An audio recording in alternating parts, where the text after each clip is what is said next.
Hey everyone, welcome back to another episode of the DJ Sessions Presents the Virtual Sessions. I'm your host Darren, and right now I'm sitting in the virtual studios in Seattle, Washington, and coming in all the way, if I remember from our talk the other day, Barry, you're coming in from somewhere in Texas, correct?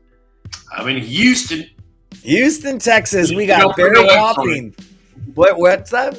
I said we don't put no H on it, just Houston. Just no H on it, just Houston. Houston.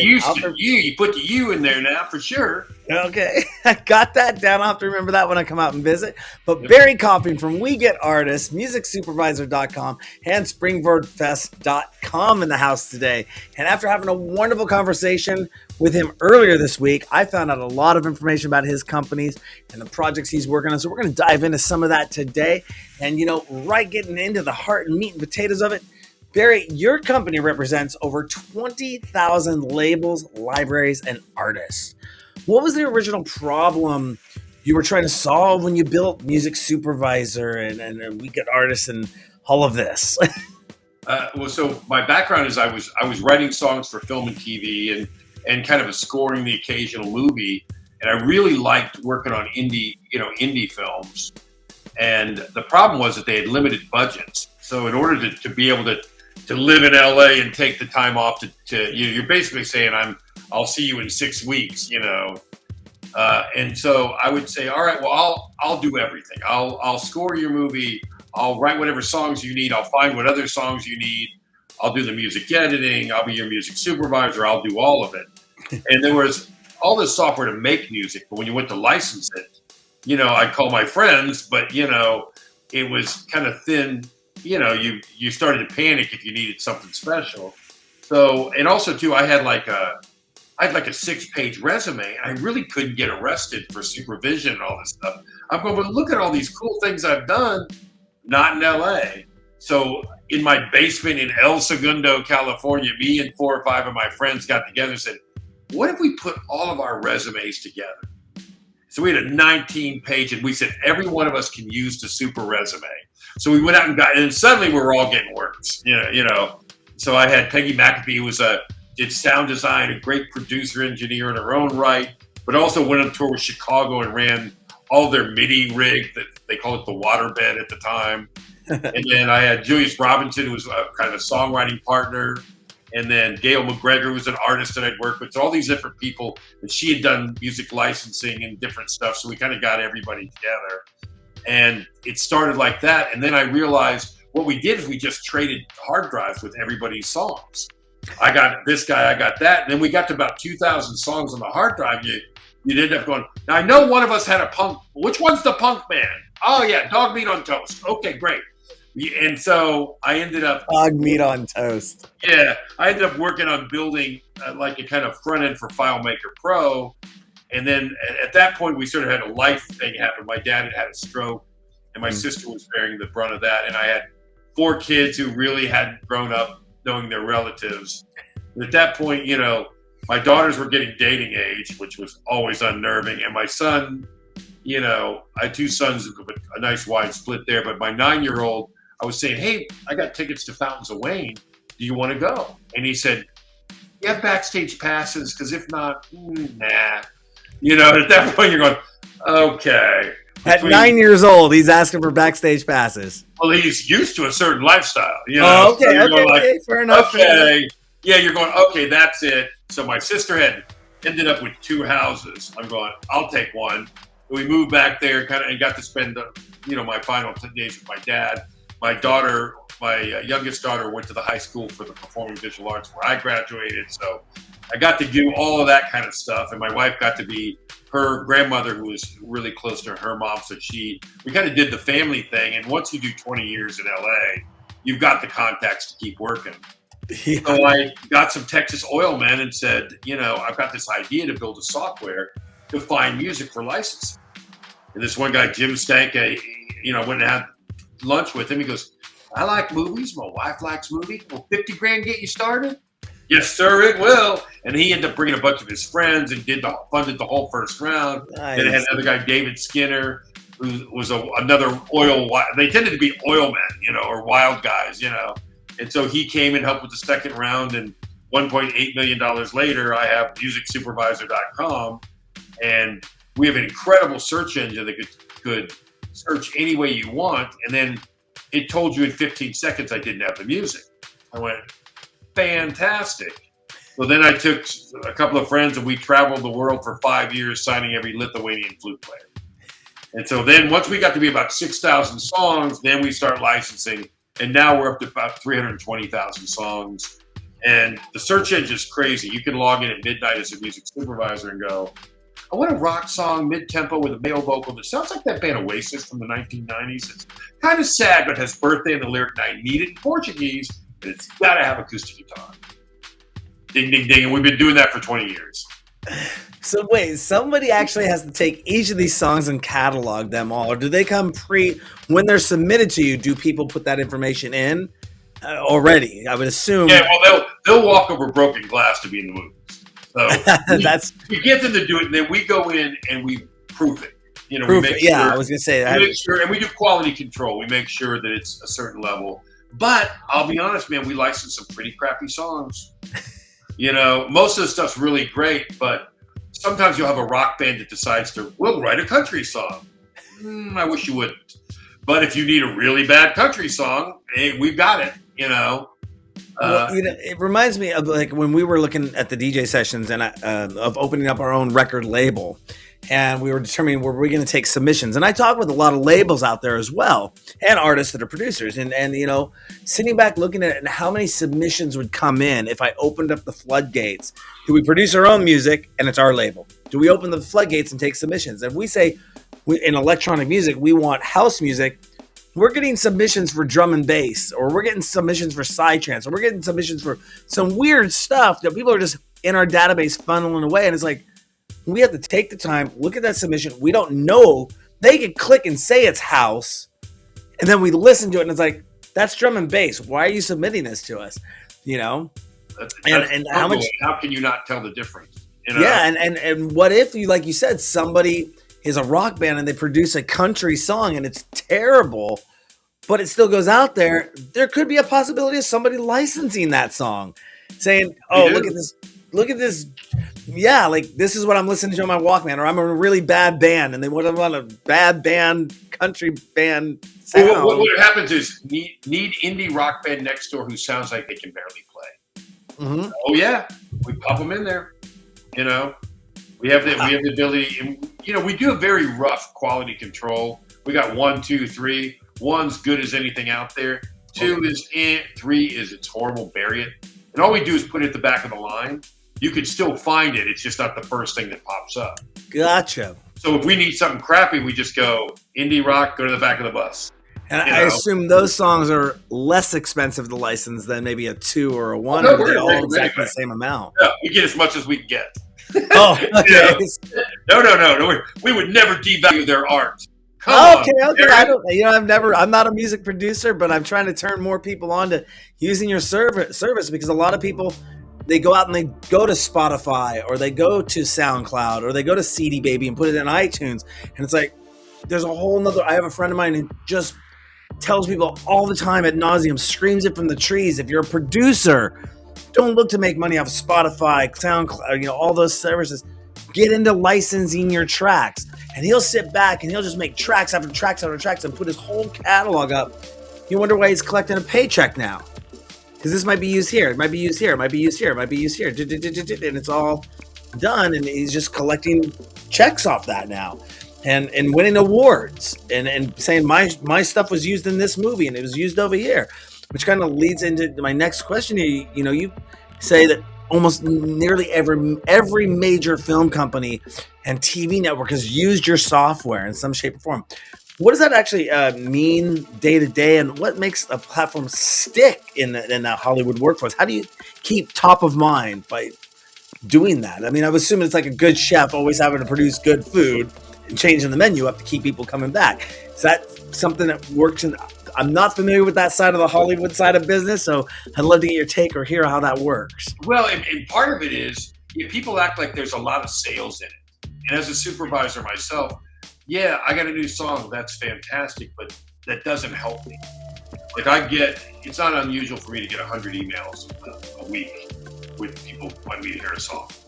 And in all this is any supervisor. I'm just a little piddly guy. I just do little dinky stuff.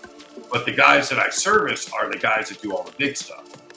And so part of what it is because we travel the world signing all this exotic stuff, they know when they come to us that if they need Chinese funeral music, we got a chance to have it. And while they're there, they'll pick up a rock song or a dance song or something like that. So there isn't really a bunch of marketing. I will market if I get something crazy where I'll get a really cool artist that's in there. Like we have all of Michael McDonald's Christmas record, like things like that are really cool. Anything like that we've got, we'll do a little bit of marketing. Like we just let them know that we've got it.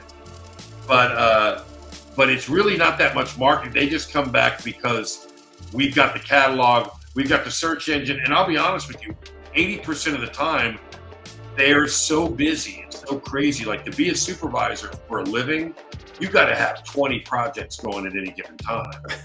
Because if I'm working on a movie before it shoots, they got a club scene, they got to have somebody sing, a band sing here, that, and the other. I do this stuff. Then they go to shoot it. So it's 6 months before I'm back working on the movie, and so you got to have a lot of irons in the fire. And so, that's part of it too. You got to understand that I could put you in a movie or pitch you to a movie now, and we won't know for sure you're in for 6 to 8 months. Oh, wow. So anything that we're looking at now, most of it's not coming out for 6 months. Mm-hmm. So when movies come out, you go, that sounds familiar. I think we pitched for that, And I assume your process must be a lot easier. It takes me back to a story I remember hearing when I was watching the director's cut, not the director's cut, the director's commentary on a movie called Boondock Saints. Oh, yeah. And Troy Duffy said that his opening scene when Willem Dafoe gets out of the car and starts walking through the crime scene that happens, he wanted to get Led Zeppelin when the levee breaks, I believe. And he's like, but we didn't have the budget for that. Right. It's like, no way are we going to be able to afford that. So I think he said in the documentary, we went back and made a version that never went anywhere where I did score when the levee breaks, just so I could have my own version of how I wanted it to sound. But the original commercial went out and it was something else that they used that was much more cost effective for the budget. Is that something what people would come to, find works like? Yeah, like they're going, I can't afford Beyonce. I'm going, well, how about Shamire, who was produced by Chill, who did Beyonce's Lemonade? You've got all these kind of things. We got a guy, Buddy Resnick, who's really a great guy, and he goes and buys all these vintage masters from these studios and stuff. He's got an incredible vintage catalog, and this guy's made like over $250,000. Like we put one of his songs in Green Book that won the Academy Award for Best Picture. We're always putting his stuff in, but he'll have a band, like he's got a band called the Cliquettes. And it's the lead singer of the Shirelles before she joined the Shirelles. Okay. So it's those kind of things. So it's recorded in the day. It's got that vibe. They just didn't make it. Mm-hmm. Her next band made it, So there's a lot of that kind of stuff going on. And we're seeing a lot of retro things. Like there's a Mexican series called Acapulco. It's in like its 5th year or something like that. And they ended up putting one of my songs from back in the 90s in there because it's all set in the 90s, 80s, 90s kind of stuff.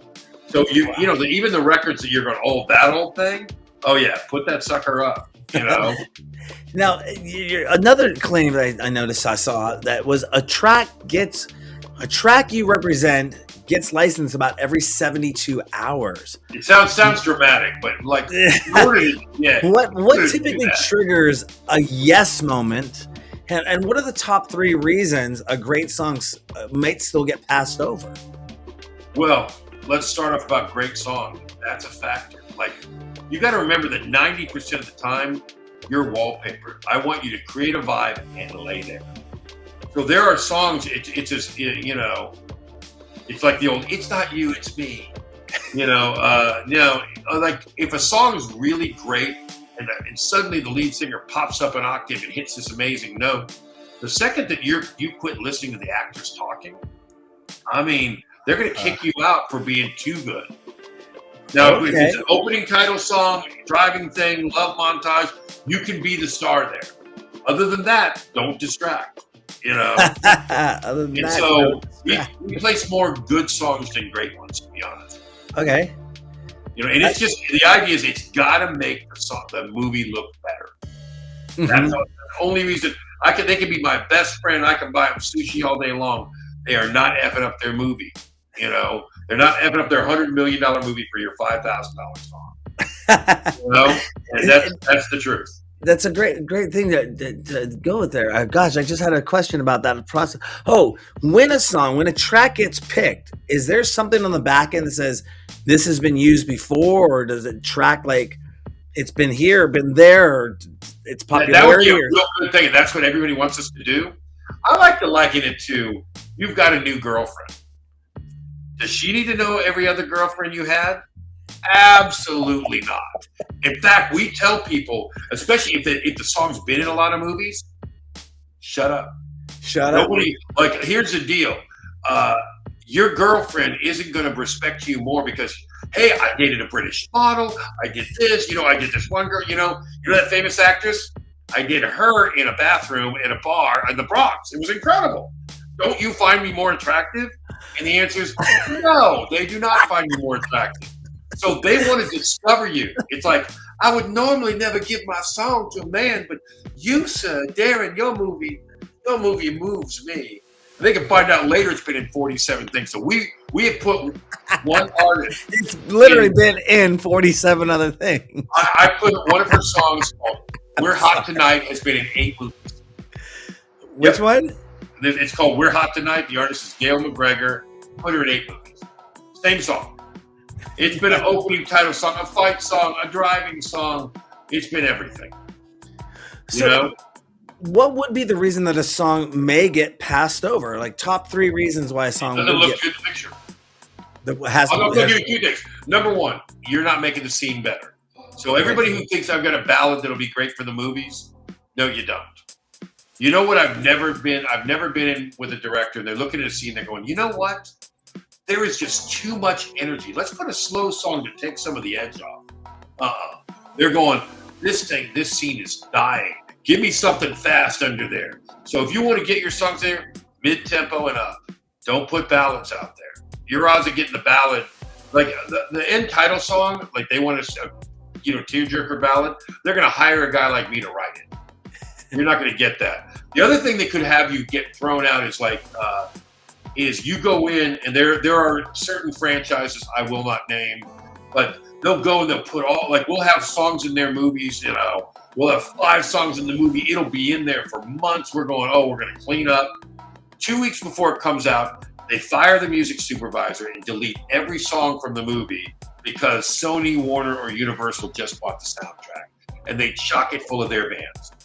So you can get axed. Or in indie film, hey, Darren, I love your song. I put it in on the music supervisor, but the director has this cousin. I'm just saying. So how does a good song die a horrible death? There's a couple. Oh, wow. Now, as a music producer, as a music supervisor, do you still get paid for your job if they went and hired their cousin? I mean, you're still getting paid to find everything and say, this is what we got, this is approved, and then they go, last minute, it's your cousin. Is that music supervisor like out their hard-earned money or cash because we went a different direction? Or well, they pay you for the job. They don't pay you by the song. Okay. Because otherwise it'd be, I really think this movie needs 47 songs. I really feel strongly, Darren. Since I'm getting paid by the song, where you will get an a la carte thing is if you need clearance. Like it's suddenly, I need, the Doobie Brothers Blackwater. In that case, you got to go out there and play ball with the major publishers, the major labels, all that. Mm-hmm. Only time I do that stuff is if I know a guy who knows the guy, Mm-hmm. Other than that, I've got a guy named Alan Brewer. There's other people who do this for a living. Because if you don't do it for a living, why are they going to take your call first off? Yeah. Why are they going to get back in a prompt time? They don't know you from Adam. Yep. And most of the indie filmmakers will go, I really want this, Led Zeppelin song, and they'll go, you can't afford. They'll know you can't afford it. Yeah. So they spend so much time, like Led Zeppelin, I think they're with Warner, and so for their movie stuff, they've got I think it's Rhino that does their Oh clearance. wow. Yeah. And they got a crack team, but they get 100,000 song requests or licensing requests a year. So they don't really have time to F around with amateurs and idiots. Mm-hmm. So they really, once you get a bad reputation for wasting their time, that's not good. Speaking of doing everything in the business, you've worn like almost every hat: artist, songwriter, producer, engineer, music supervisor, label owner. Which of those roles gave you your biggest advantage in licensing, and why? It would be the writing for dollar stuff, because I've written 200 songs for film and TV. I've scored movies, so knowing that side completely. And the biggest part of a music supervisor's job is really translating the director's vision. They're going to talk to you about certain things, but they don't understand music. So they'll, I need it more blue. Oh, great. So you got to find the words, and especially being the liaison, if you're not scoring the movie, my explaining what the director's trying to say to you as somebody who scores music, I can take their words and put them into, they want it like 5 BPMs faster, and they want a more percussive thing. They want this. I'll translate whatever kind of crazy thing, Can you chill out on the groove but still make it sweet? Okay, yeah. Let me try to translate that, And as a music supervisor, when searching for a song, what are they really shopping for beyond like you just mentioned kind of genre? In a sense, they're looking for genre, mood, and tempo. Yep. What do they need, like emotionally or narratively, to really find that song? Is that like? I guess how would I thinking how I might phrase that question a little better, but I understand what you're saying. I mean, yeah. The truth is, so it depends. Like being a music supervisor, it's a very broad term. It could be you're the guy who got him the one famous song they needed, or you did everything. You helped recommend the bands, picked all the stuff, hired the composer, like gave the composers, here's 3 guys you can do. In my case, I'll a lot of times do my own music editing, so I will cut it to picture exactly the way I want, EQ the what out of it, so it looks perfect. It can be all those things, or none, or just down to one thing.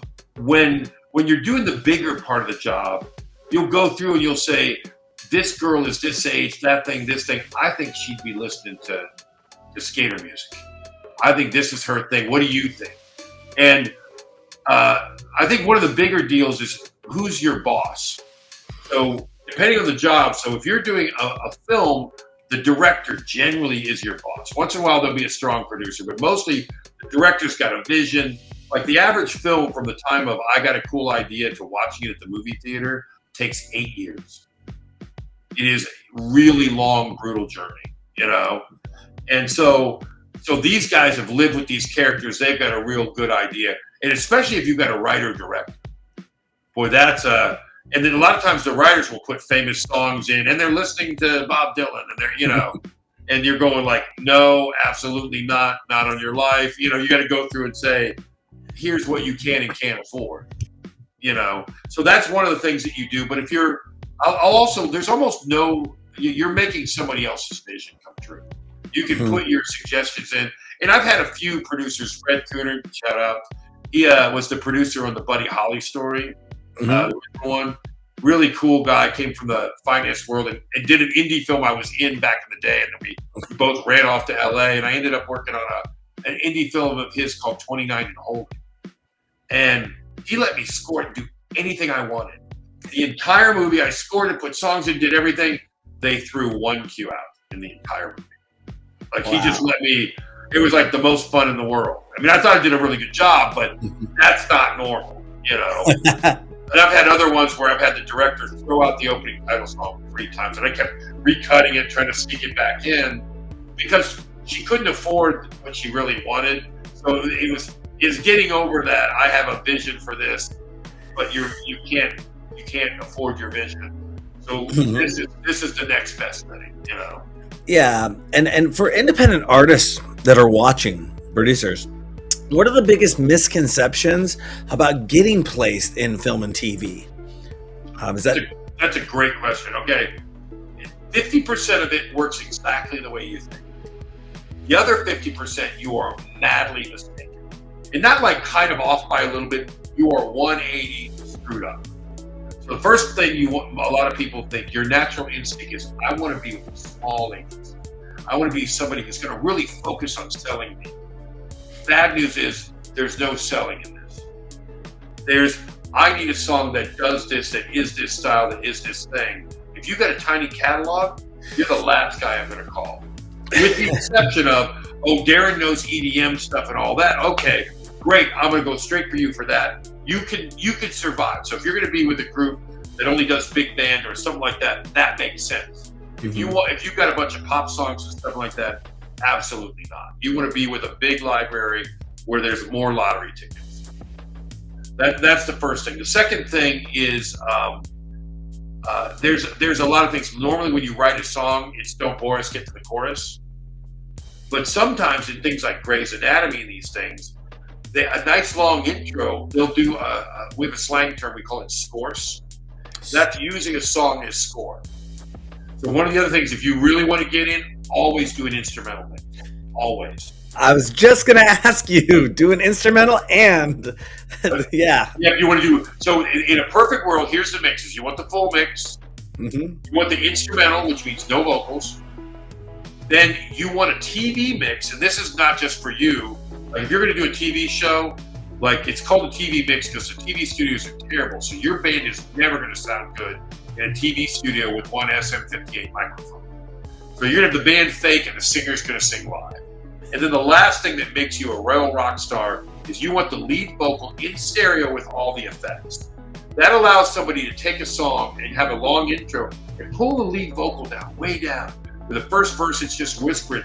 The groove's there, it still feels good. And then when they walk out, and I'm leaving you, and I sing, then they pull you back up. So Desperate Housewives, we used to say, here's what we want. We want all those mixes. We want instrumental, lead vocal in stereo, you know. So they're the ones that sort of got me going, okay, let's make sure we have that. And if you have those mixes, you have the best choice. There are certain big shows that you want to be on that if you don't have an instrumental, they will not let me pitch. You know, it's so amazing when a guest is on the show, and I believe this next question I'm going to ask you, what you just said is leading right into my next question, and I didn't send you any of these pre, because I believe this falls in with everything you said. What does sync ready actually mean in 2026? And if an artist wants to be taken seriously, what must be true about their audio, metadata, splits, and deliverables? I think you kind of just did that question right there. Make an instrumental, make the stereo, make these 4 different versions. Yeah, well, those are the deliverables. So you want to have that. Those are the deliverables. If you have those deliverables, you're ready for everything. Yeah. You know what that really helps you for? A commercial. You know, a trailer. Like I love, if you're an independent artist, it's great to be in a movie. F the movie, be in the trailer. Like we worked on Meet the Fockers, great movie, did $300 million at the box office, but they paid $1 million to have Barbra Streisand's The Way We Were in the trailer, and it never appeared to them. You know, but she's in the movie. You got De Niro, you got Dustin Hoffman, you know, and Barbara's in it. So boy, that was the best money they ever spent. So if I'm talking to a young filmmaker and they want to do one stupid thing, be stupid in the trailer. Once they've already tuned into Netflix, they're already in the theater. They're not going to go, I want my money back. I didn't hear that, you know. Nah. So you want that, and again, when you're trying to get something in a movie, if you're trying to track something down, if it's a movie, you want to go after the director. If it's a TV show, do not go for the director. The directors are disposable in TV because these are mini movies, half of them. And so they're on a weekly shooting schedule, but it's going to take them 3 weeks to do the episode. So it's okay, Darren, you're going to shoot show 101. Missy, you're doing 102. Frank, you're doing 103. Darren, you can come back for 107. So the showrunner or the producer are going to be the ones who pick the music. Walking Dead, they can't let 27 directors' musical taste define the show. Breaking Bad, same thing. And you look and they got everybody their brother. The key grip holder is now directing episode 5, you know. Like once they've done the show enough, anybody can, like, that's how they feel about directors in TV. We all know what the characters are. You're going to walk in and go, how'd this happen? Thanks, Ice-T, you got it, you know. Nice. And so that's a different thing. And then ad agencies, like all the people coming to me, I have the perfect song for Ford trucks. Oh my God. And they're going to go send it to the execs at Ford and say, that's the way to do it. Absolutely not. Never, never, never send it to them. Because Ford is paying some ad agency $1 million a year to find them cool shit.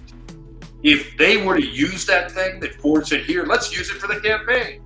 Then if it's successful, they're going to go, why'd we hire those guys? We're so creative. We found that song. So that ad agency is going to kill your song the first chance they get. I'll tell you whose song's not going in Ford trucks. Yours. So if you want to do that, you go get Adweek, go, who is the agency of record for Ford trucks? Find those guys, send it over to Greg or Sachi and Sachi or whatever the ad agency is. If you want to do that, I always say it'd be better to get a butt-kissing chart, but I just gave you one. Advertising, you want to go straight to the agency representing them. The film, you want to go straight to the director. The TV show, you want to go to the producer. Nice. All covered up. That's a good roadmap to do that. I have a friend of mine. He has an entire huge music library. He's been producing tracks since I first met him in 2001. Did a lot of the early works stuff for our first television shows. How easy is it for somebody to take their entire library and get that up into your system? I mean, is it a lot of copy paste and uploading files, or is there a way to, if you have an Excel spreadsheet and everything's on a server that can be batch uploaded and say, here's everything? Is that in place? We used to do that, but all it takes is one line of code to be wrong, one thing to be screwed up. And it's like putting something into your veins. The only way that we can fix that when somebody does a big batch like that is we have to use a time machine and go back to before they effed everything up. And anybody who's uploaded since then gets deleted. So we don't do that anymore. What we do is you can batch upload a bunch of files, audio files. You just have to do that first. And they got to be 44.1 wave files, CD quality, and then you can go in and start putting the data in. Now we have autofill, so you go, it's an EDM song like this, that, and the other. Okay. Then when you go open and put up the second one, same as that one, it fills it all in, but add tambourine. Same band as this one. So we do it so that it's as easy as it can be. But once you put it up, you're done. We do all the music, we do all the stuff. We have a pro account for $10 a month, but you have to be accepted. And that's if you want to write for a picture, but you better be ready to crank it out. We'll say, you got 48 hours or 24 hours. Who wants to take a shot? Okay. It's only for those people. It's not going to make me pitch you more. We pitch the best song no matter what. Mm-hmm. And I got a robot that doesn't sleep. I got a team in LA. I got a team in Europe. We are pitching 24/7. Nice. And you've placed over 200 of your own songs. What placement story do you still remember because it was like unexpected or difficult or changed something for you? I mean, you've dropped some movies and stuff that you were in and stuff, but was there one kind of defining moment? Like, changed. I grew up in Houston. There's this guy Steve Tyrell. He was from Houston. Grew up in Fifth Ward with Joe Sample in an Italian family in a mixed neighborhood, and so they. He got in, was a radio promo guy. So he worked for Scepter Records and did this with the whole, hey, you gotta play my records group, And he ran off to LA and he was starting a company with Barry Mann, who's an incredible songwriter who wrote You've Lost That Love and Feeling on Broadway, Just Once, Somewhere Out There. He and his wife, Cynthia Weil, some of the best songwriters in the world. They were in the Brill Building in New York with Carole King and Lieber and Stoller, storied, incredible writers. And he came back to Houston and said, hey, I'm looking for some guys who can write. Do you know anybody? My name came up. And somebody who can produce it. My name came up. A really good artist. Well, that Barry guy finally goes, all right, tell this guy to come out. So I came out to LA and I had my little box full of DAT tapes at the time. And he was a madman. He was working on a movie called Extremities. It was James Russo's first film with Farrah Fawcett, based on a Broadway play about a rapist who gets the victim, traps him and cages him in a fireplace. It's got him beat up and all this. A real dark film.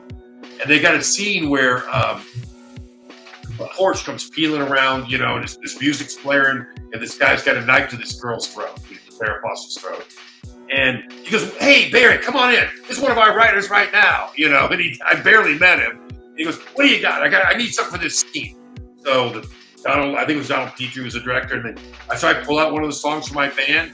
He slams it right in there, and it's like in there for 6 seconds. He's like, "You always make it look so." All right, the Porsche's gone, But I'm going, oh my gosh! And I come back like 3 months later, and he's working on 8 Million Ways to Die, with I think it was Andy Garcia's first film, an Oliver Stone script, this really cool, movie. And so I put a song in that the party scene, and it plays for 2.5 minutes. And at that point, I'm going, "Buddy, we're getting married and we're moving to LA. This shit's easy," So I run out there, and I worked for him for over 10 years doing a bunch of their stuff. You can't get that many jobs, getting the job and doing the job. So they would just go and bring me the stuff, and we'd write together. In fact, with he and his wife, I wrote a song called "How Do You Talk to an Angel" with them. That became the title song for a TV show for Spelling called The Heights. It was a number 1 hit, multiple weeks in the U.S. and a big hit in 54 countries. Sold the series and made me an Emmy loser, And so I just worked with those because that's something that really was an incredible thing. And he taught me a lot about the business. And then writing with Barry, man, I only wrote with him really one time, and it changed the way that I wrote. Nice. I just went, oh my gosh. Because he would so good with chords, and he'd go to the second half of the verse and change all the chords. I'm going, "You can do that? Yeah, watch this," And so he, it was they really had an incredible effect on my life. And then Steve would bring in the greatest players on the earth. We're doing California Dreams for NBC, a bunch of kids who have a band. And the band that we're having is Lee Sklar on bass, the guy with the beard that plays with Phil Collins, one of the greatest bass players in the world. Carole King's Tapestry. He's probably played on more hit songs than anybody you've ever heard of. Mike Landau on guitars, Gary Malabar on drums, all the Steve Miller Band stuff. Springsteen's Born in the USA, he's the drummer on that. And then me on keyboards, So that was the only shitty guy in the band. But I did that for 5 years. That was the band, Of course, my charts were terrible. They would all make fun of, "Let's see where Barry fucked up now. All right, you guys ready?" And inevitably there would be something, because it'd be like 4 o'clock in the morning, because both those 2 TV shows were going on at the same time. Mm-hmm. So we'd be writing a new song for each one. It's just, what's the script? And so, but it was that's what made me in terms of that stuff. That just changed my life. Yeah, and coming to the game, obviously everyone enters into the game somewhere, and nobody just comes in with all this knowledge and goes boom, unless they maybe grew up in a household or a second nature, or second generation does that. Second generation kind of thing. I mean, yeah, I kind of have that ability. My dad owned a business when I was younger. He also climbed the corporate ladder. So I was in a lot of office buildings as a kid growing up. I was, late night office buildings, or when he owned his own, print shop, I was at the print shop watching him start that business up and understood that world, or even screen printing and all that kind of stuff. But, as an artist coming up, what is the most important thing that an artist should really understand about how licensing fees and back-end royalties work? And where do people typically get surprised in that process? Well, I mean, it's all pretty straightforward, and the books will tell you that stuff. That's not the big, profound knowledge that you need. If it's broadcast royalties, ASCAP and BMI, every time it's broadcast on the air, you'll get paid on that. Broadcast on radio, you get paid on that. I think what's happening now with AI, with social media, with all these other things, there's a little bit of a different ballgame. So the first thing I find is these people that want to come in and just write for film and TV, and they think they can write anything. Dude, probably not. It's like, if you don't know anything about country music, they need a country song, I'll write a country song. What have you ever done the first time that you tried it and you were great at it? I mean, not much. So don't do that find a kind of music that you're great at. Do that. Be the best at that you can be. The other thing too is everybody's worried about AI. And one of the things, like I've got a vendor deal with Sony and with Netflix. I'm not allowed to use any AI music. You send AI stuff, I can't do it. You can't copyright an AI song. It's like there's a legal thing. It's about it was an animal. A monkey can't own a screenplay, no matter how many times it bangs on it. So once you lose that copyright protection, there's a lot of crazy things. There's a kind of one of those religious organizations that's been using some AI stuff, and I recommend it to them. I'm going, you guys do this, and you have a theme song for your show that's AI generated. It's great you didn't have to pay for it, but if somebody sees that and wants to use it as a theme song for their porno, there is nothing you can do. You have no copyright protection whatsoever. Do you really want to save that money? Don't, there are some things. But the other thing too is I did a movie called The Never List. Incredible director, Michelle Mower, female director. The first movie I worked on with her was her first movie called The Preacher's Daughter. And so she's a preacher's daughter, wrote what she knew, really talented, great screenplay, great story. And she ended up selling it to Lifetime. And it became one of the most popular original series or shows on Lifetime. So they did Preacher's Daughter 2, Preacher's Daughter the series, They did all that stuff. And she did another movie called The Never List. And it was a drama wrapped in a teen comedy. Really great script. Female writers, 2/3 of the money, female backers, female writer, director, actresses, really great film. And so she was going to go get it out there, do her first theatrical. She did like what they call four-walling, and she had some advertising where we'd go into these theaters and she could really promote. And COVID hits, shuts everything down. Just the whole thing, just what a debacle. And so it was a young, skewed movie, so we had like 19 songs in it. And I picked the best people, but a couple of the actors in it were Disney kids. I had one of the American Idol people and all these other people. So when I put together the soundtrack and everything, I looked at the social media of the bands. And some of them had nothing and some of them were crazy good. But the total reach of these 19 bands was 2.5 million people.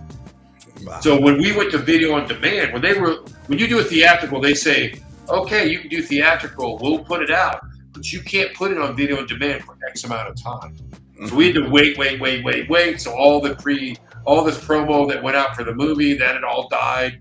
They had to redo it and everything. The actors are on other shows, it was really bad. So I took my artists and we did countdown concerts on Instagram. So on Friday at 6 o'clock, we would have two artists interview each other. Whoever had the bigger numbers hosted, and they'd play their song, that was in the movie and talk about it, interview each other. And the next week, and then 4 weeks after it went in, and on the West Coast, we were up there in video on demand rentals with Marvel movies because these were a lot of West Coast kids, and so they drove it. So I would tell you, when you say, what else do you have? Your social media can be one of your biggest talking points. All things being equal, if you're more famous, if you put more butts in seats, I'm going to look at that and I'm going to advocate for you for the supervisor. You're not going to get one more person to watch your movie with AI music. Why'd the AI write the song? Because it was prompted. Nobody else is going to come see it. Independent artists, real human beings. Like, if you're in the business, people don't buy what you do. They buy why you do it. Because otherwise, you're a DJ. I've got great music. I put these beats together. I love the dance, the feel. So does everybody else. Yeah, it's like I had my dad was an alcoholic. This, that, the other. You find the other stories, and that's what brings truth to it. That's that part of what you bring. Is I had no friends. I was this, whatever. Those things are what. They affect your art and they affect your story. Mm-hmm.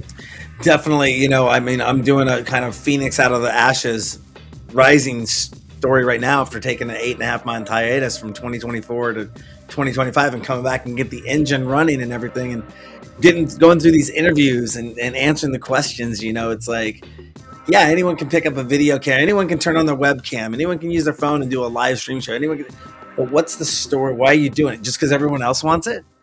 you're throwing up what content. I mean, I If think you back can in do this for money, there are way better ways to make money. yeah, exactly. It's like this ain't about making money. I mean, 2,700 plus episodes in, getting ready to do 60 to 80 hours of content a month.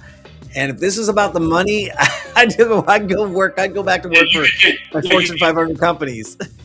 That's good McDonald's for underpaying. You know, your per hour rate on what you're doing ain't gonna work out the minimum wage. No, it ain't at all. You No, know? not at all.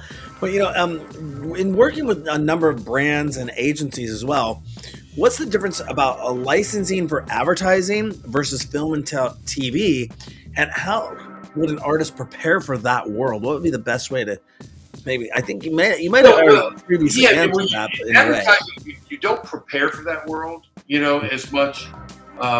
There's a real big tendency. They love to take a great song that has a heartstring for a demo already and re-record it.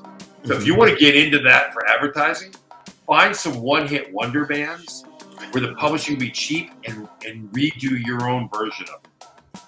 There's a way to get in, because then when they're looking for it, they don't want to go.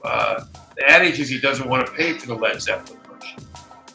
So you're there, Johnny, on the "I'll do it for cheap," version. It also makes you real eligible for movie trailers. Like an independent artist with an unknown song, if I get $5,000, I'm breaking out the champagne. You're more like a 2,500, but that's $5,000 where they start on a trailer. 5, 10, 15, 40. Same thing with commercials. $5,000 a small regional. You get a national commercial, it's $20,000, $40,000, even being a nobody. So you don't really prepare for that. But if you go and again, don't do a one-hit wonder song that wasn't a hit. I'm going to do an album cut from somebody like Frank Sinatra. No, don't get somebody who's got a million songs. Find the guys who only had that one hit in the 90s. Remake that. I mean, these are tips. If you do this, you double your chances of something good happening. Nice. Yeah, always. I just feel you're literally like a cornucopia of resources to do all this, and I'm glad you have your sites up there. You're doing this for artists and getting them in the right direction. Speaking of your insights and your knowledge, you've got deep vocal and performance roots, including like singing for the Brady Bunch movie and Pooh's Grand Adventure. How did becoming a performer like that shape your instincts for what works on the screen? Well, so for 6 years, I played in bars. I mean, my job was I played, 5, 6 nights a week, 4 hours a night. I played places with chicken wire, by the Ship Channel. I've done, I played at weddings, everything you could do, every kind of band from punk to country, R&B, whatever it was. And so I knew, especially in the 80s, man, I'm like, boy, I know every song. Super Freak, know it, I can play it, I remember being drunk on tequila at the Holiday Inn in Beaumont, Texas, singing Super Freak for the second time that night. Thinking, dear God, don't let this be how it ends, And luckily it wasn't. But so I had all that background, and I also do a cocktail piano bar thing. So I would play songs that I really hated. And then somebody would request it, and I'd say, well, if you have a request, put it on a $20 bill, write it down. I'll be more than happy to, So they put something in the tip jar. Suddenly, I love Bob Seger. Let me do We've Got the Night, And, and so when I started playing those songs, you're going like, what a great song. I just hate this guy's version of it. So it really opened me up to a song. Like, if you may not like the guy recording it, but take a good look at the song. There's a reason it was a hit. Mm-hmm. So that was probably the best thing that really helped me in terms of that. And in terms of myself, most of my big Hollywoody kind of things they didn't want me. Like I have been an artist. I got a deal on Warner Brothers in Asia, went double cardboard, So I was still performing a little bit, but I would sing all my own demos, and I would sing other people's demos. So like the entitled song of Black Rain that I think Greg Allman sang it. But it was, I think it was Will Jennings who wrote Love. What did he write? Oh, Tears in Heaven for Clapton. He wrote the Titanic song, like incredible lyricist. So I think it was that one, but I sang the demo for that. And I sang the demo for Iron Eagles 2 that Loverboy did the song, you know. So I'd sing people's demos. And so for the Winnie the Pooh, a friend of mine had written this song. He goes, I don't know. I think we want Kenny Loggins. They want Kenny Loggins to sing it, but we're not sure. Can you sing the demo, but do that thing that's going to get it cut? So I would sing, could be white, could be black, could be rock, could be, you know, it'd sound like a little Kenny Loggins, and I put some Michael Bolton in there, some James Ingram. Here's a Babyface lick. I would put a little bit of everything in it so that anybody they would pick could hear themselves singing. Mm-hmm. And they do the whole thing, and then they go, yeah, Kenny wants too much money. They said they're going to leave you on. I'm going, well, oh, great. Can I re-sing it? No. When you hear that, you're going, oh, no. And the Brady Bunch movie, I was working with Steve and all that stuff. We'd done all these songs. We had the end title song, and we had all these. We had like I want to say a $300,000 budget for the soundtrack. And so we wrote all these songs, and then they were going to have Counting Crows and Gin Blossoms and Sonia Dada and all these really cool people. We had written it that we were talking talks to have those guys singing. And so I kind of would cheat the demo that way, you know. And then Paramount saw it and went, you know, they saw a rough cut or something or whatever, got cold feet. They said, yeah, you know, we're taking $200,000 out of your budget. Just, we don't care who you put on it. We don't, you know, put anybody, we don't care. So they ended up keeping my, you know, keeping all, like we made up band names, you know, we called one of them Generation Y. And I had done this stupid song we weren't sure who it would be, so I'd done one verse one way, another verse the other was like, you know, born here like you. So I tried to sing like, you know, the Counting Crows guy. And then I've got real gravel just in case, you know. I did like 2 different verses. Oh, that goes in exactly the same way. I'm singing the end title song with a guy named Zach Throne. They leave us on that. I'm Peter Brady when he sings like Elvis. You can hear the mountains. So, and they that was the hardest thing I ever had to do because I had to lip sync to him later. And oh my gosh, I thought I had good time, but they give you a 2-pop, and then you got to look at their lips and line it up, buddy. So, wow, you know, that kind of stuff. And then one of the best ones I ever did was for Mike Knobloch, who had worked at Steve Tyrell's at the time and was his assistant, and he ended up doing the clearances stuff for Moulin Rouge for Baz Luhrmann. And I'm going, I love his stuff. And they had put Marilyn Manson singing "Smells Like Teen Spirit." Okay. Except they didn't know that Courtney Love had gone on tour with Marilyn Manson and hated his guts and had rights and stuff. So they premiered at Cannes. It's an Australian group, right? They go down there, go to Cannes. They love it. It's incredible. She sees it and says, if you don't take Marilyn Manson off my dead husband's song, I will injunct your film. So these poor guys fly back to Australia just in time to find out. Get on a plane to LA. Mike goes, I need you to, can you be here to sing this? We're coming to the Fox lot. We got to replace this song. It is a Saturday. This thing's opening in LA and New York on Friday of next week. So we got to go in. Whoa. And me and 2 other guys, we replaced Marilyn Manson. And when they speed it up faster, we just sang faster. Here we are now, entertain us. You know, like we're screaming and doing our best screamy rock thing. And it comes out, it's incredible, but they go, look, we're going to pay you a boatload of money, but you're not getting in the credits. So when you see at the end credits, Smells Like Teen Spirit, sung by nada. Nothing. Oh, wow. Yeah, so you're going like, please. You know, I went to Man's Chinese, brought my family front and center, watching it, you know. Would somebody ever benefit by creating like an alias or something, or just something that I worked with a lot of DJs, producers, and they have like 20 different aliases so they don't ruin their main brand. Right. They're known for house music, but they want to produce techno, but they want to go all over the place and make it look like they're going all over the place. Is that something that would be... That happens all the time. All the time? Yep. There's a lot of people are real precious about it. I'm going, I don't care. you know. But again, I'm not trying to out there fighting to be an artist. So there are people that'll make up an alternative thing, you know. But again, the problem is you don't know what's going to be successful. You may shoot yourself or call yourself, you know, Billy Bob Smith, and in the one movie that could have made your entire career. Yeah, that's true. I would say think about it twice. Yeah.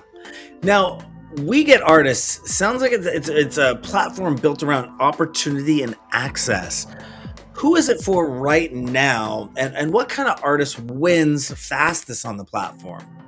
So We Get Artists. So when I started musicsupervisor.com, which was my, you know, supervision thing, it started out as got music, need music, got music, need music. And I was addressing both things. But at a certain point, it got hard to communicate to both of them. So I split it off. We Get Artists is where I talk to the artists about what we're going to do for them. Musicsupervisor.com is where I talk to the filmmaker. Okay.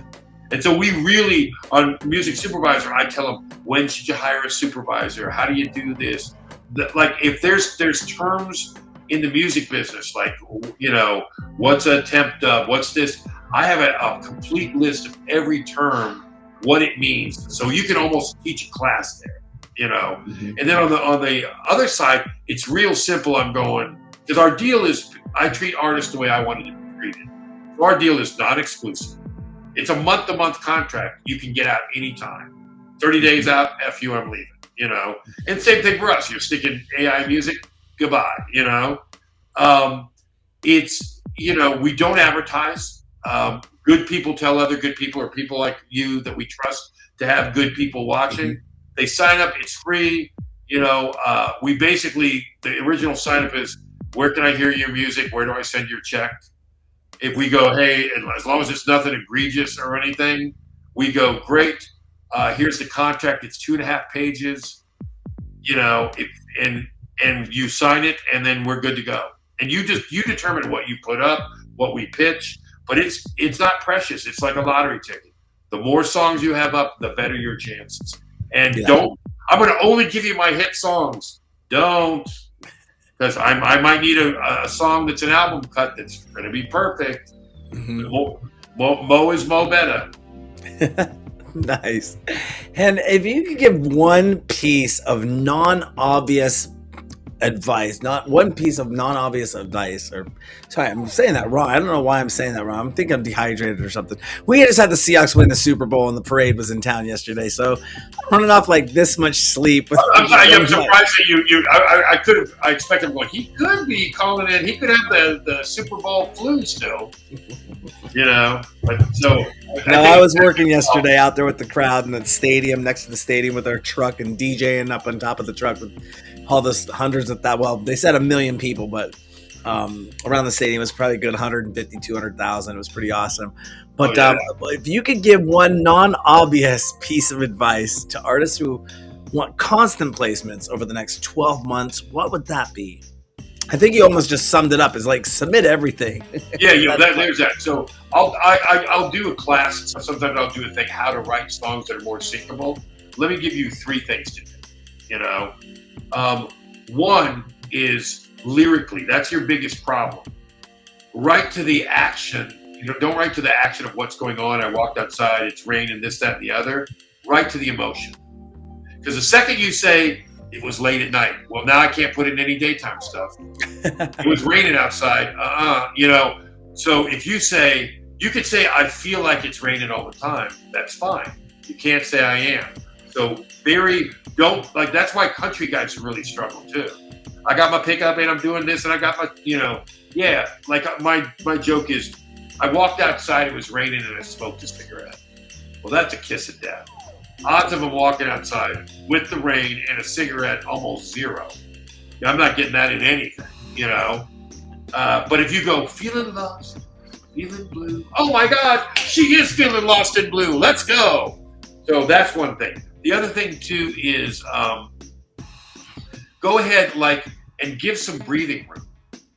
So if you got, I'm singing a lot, sing here, sing more, then a sing and a sing.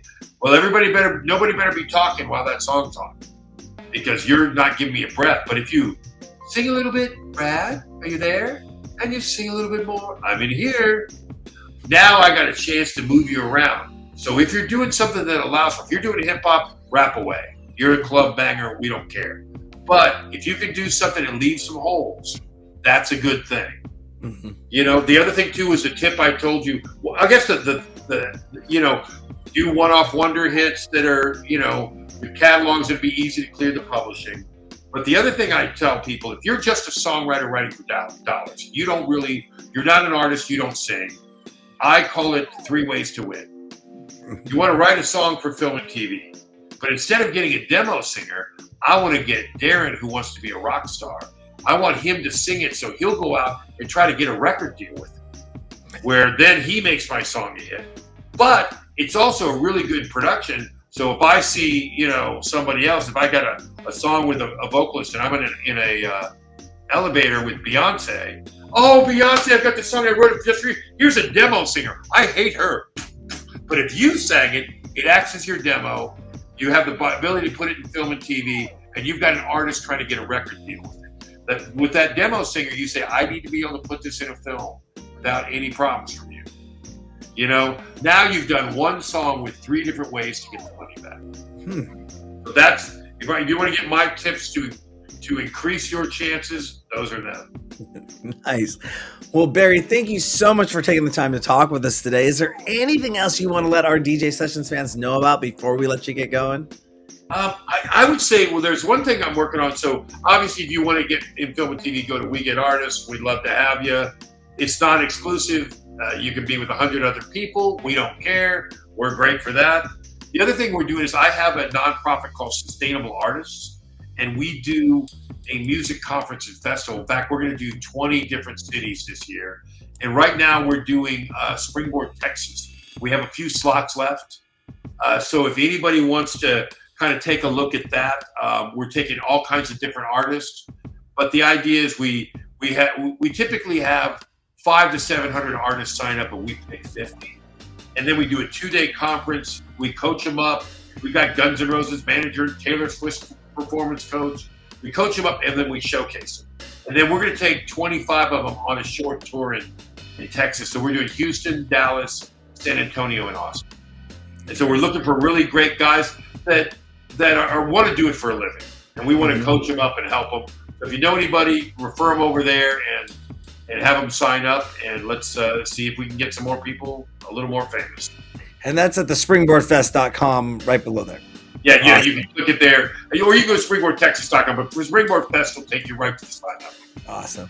And then also, if you want to find out more information about being a music supervisor, where do they go for that one? Yeah, you can go to musicsupervisor.com. And that tells you a bunch of stuff about that. And also, too, if you get a film and you are going to be kind of a music supervisor, then we'll help you with that stuff. We're very careful. We don't just give out music supervisor accounts. That'll be a little more of a strict thing. But we certainly, and again, if somebody's doing an indie film, we're very big on helping people out. Like, we'll give them our music free for the temp dub, anything to support them. You know, we're not worried about stuff getting stolen because the legal stuff is horrible. Like, if you steal something and it airs in a theater, it's $25,000 per theater per instance. So nobody in their right mind steals a song. Especially when we know exactly when you downloaded it. It was you, you know. It was you, Fredo. I know it was you. Darren, you stole the song. Admit it. Nice. Well, Barry, it's been a pleasure talking to you. I know we're going to be following up with you as more stuff comes out this year with the DJ Sessions. You're, like I said earlier, a cornucopia of knowledge. You got the 3 websites there. And thank you so much for coming on the DJ Sessions today. It was a pleasure having you. Well, thanks. And thanks for what you're doing for getting cool indie music out there. We need more of you. Yeah, you know, we're super excited. We just launched our new music section on our site as well to help the artists that come on our show to not only have them do an exclusive mix if they're a DJ, but also if they produce tracks to put them in the start. And we don't charge for that. We're not looking for affiliate links. We aren't looking to make $1 or $1 or anything, not even a penny, not even data mining. It's just put your stuff up here. We want to give you more exposure that we can to help artists out, put them in possibly in rotation in our internet station, but then also say, hey, have you talked to wegetartists.com yet? Have you licensed your music? Have you put it out there and partner with companies like yours to help make the artist community grow and be more robust and more supportive community? So again, thank you for coming on the show today. It was a pleasure. Well, thank you. You're welcome. On that note, don't forget to go to our website, thedjsessions.com. Find us there. You'll find all our socials there. We have over 700 news stories a month, 2,700 past episodes in our back catalog. That new music section come out. We also got a mobile app, version 1.2, being developed and pushed out right now, a VR nightclub, and more at thedjsessions.com. Go check it out. Lots of stuff's going to be happening there. I'm your host, Darren, and that's Barry Coffing, coming in from Houston, Texas. I didn't say that right. Houston, baby, Houston. Houston, Texas, for the DJ Sessions. And remember, on the DJ Sessions, the music never stops.